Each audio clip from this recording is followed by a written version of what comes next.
What's up everyone? I wanted to talk a little bit about this trick that's been a pain to people trying to master it, and I wanted to show the knowledge behind my setup so that it's easier to do it, and it's also a slight improvement of the last version. So maybe if you know the ideas behind it and the frames to go for, it'll be easier to either master it or maybe come up with an even better setup. So I'll just show it one time first real quick. Get a good position, get a good, well, that's not a great position, but it's okay. You get a good angle.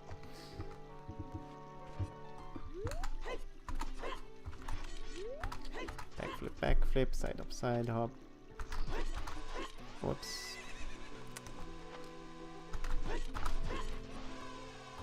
Retarget and climb upon.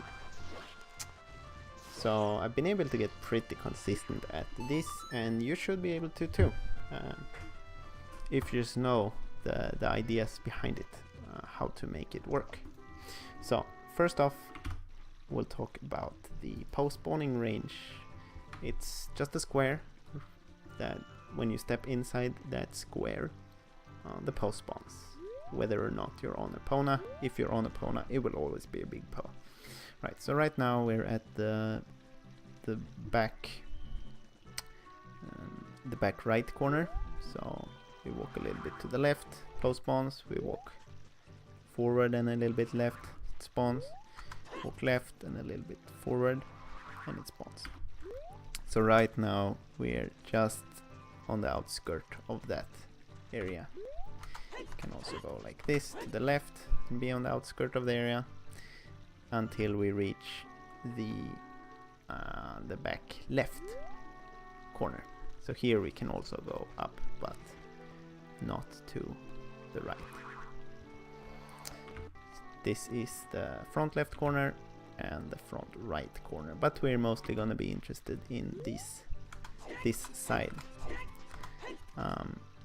Now you can find anywhere to where you like to enter that boundary and know how far into the boundary you are, but I think that probably this is the good position, because here we have this texture where the path meets the grass, and that's the most distinct texture, I think.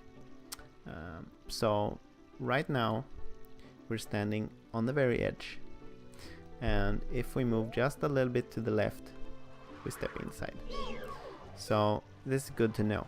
Right here, where the edge of the path bends, it bends right there, that's where you enter the boundary. So right here, this is outside. After that hook, we're inside the boundary. Good to know, good to know. Now, we want to spawn the pole as we mount Epona, right? So probably you want Epona to be inside this range and Link to mount it from outside the range, right? But we're gonna get to one little issue with that. If we were to just park Epona, here we see that there is the hook in the texture. So we go just inside. If we go just inside like this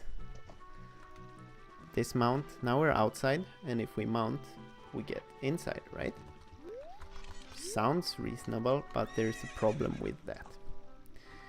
There's a problem with that. The problem is that if we press here to mount, we don't actually know on which frame the pole will spawn, because somewhere while Link is mounting, he will cross that boundary. And if we don't know which frame, now it was like 8 frames later or something. If we don't know how many frames after we press A that the pole spawns, then it's very hard to make a consistent setup, because the choose need to time how far the pole has moved back.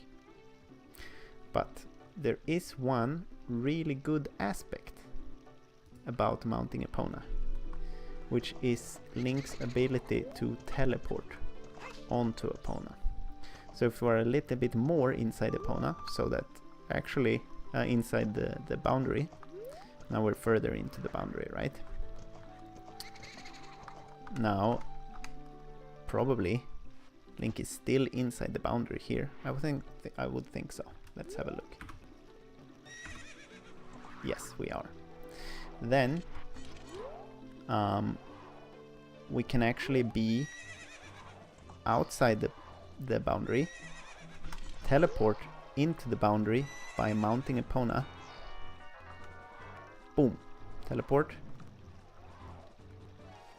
and have that one frame cross the boundary, so we know which frame we're crossing it on.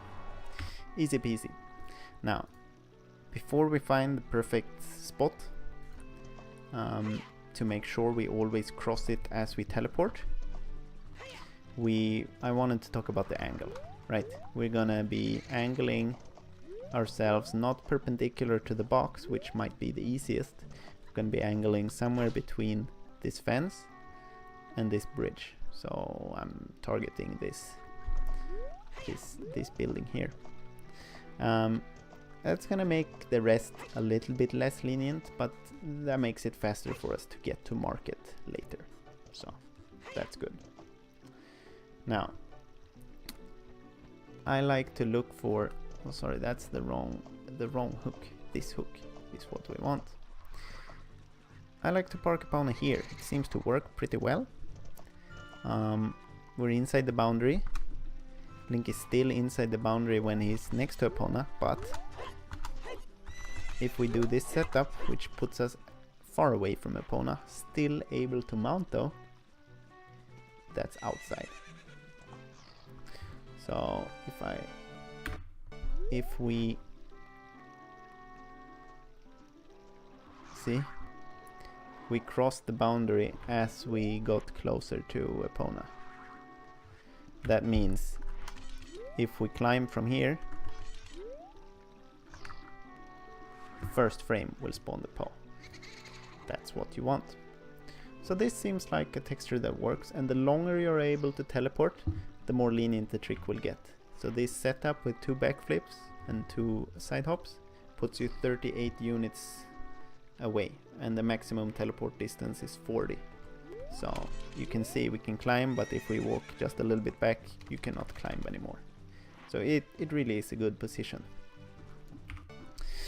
Now, getting to the next part, we want to drop 2 chews. Whoops, let's try that again. Nope. One more time.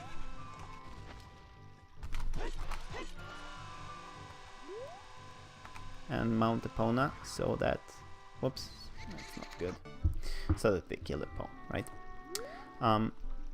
I've found that for this setup, it seems the best frames to drop on are probably the first red, black, and then 1, 2, 3, 4, 5 frames later. This is halfway from black to the next full red, the second full red. That's when we want to drop. As soon as possible, we pull another chew.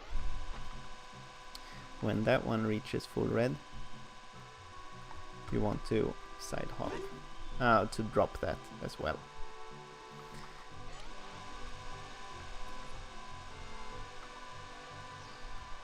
Let's see. Can we untarget, please? Yes. And then you hope for Epona not to rear like this, because then you just had bad RNG and you have to try again. Let's try again.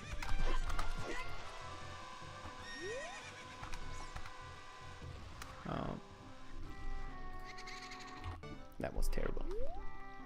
Now, I look for the first chew to cross this patch, or to be at the middle of the patch or the end of the patch, between there, to mount Epona. That's my cue. Maybe you can find a better one looking at the next chew or the tracks of the chews. I'm not exactly sure what the best cue is at the moment. So when you have that frame, you turn and mount the Epona. If you time the first the 2 drops perfectly with the frames I suggested, you get an 11 frame window to mount the Epona. Obviously you don't need 11 frames, and also you won't hit all those the first 3 frames perfectly, but it adds leniency, so hopefully you can have like 11 frames of accumulated leniency, like the first 2 drop can be 2 frames late or early, the second 2 pull can be 2 or 3 frames wrong as well, and dropping that. So yeah, it should be pretty good. I also like to target there so that the camera still looks at the Poe. That helps a lot, so that it's a real pain if you don't do that and you just do this, because then the camera starts panning and it can really screw it up for you. Right, so that's what I know about it. Hopefully it can work for you, or maybe it can help someone find an even better setup.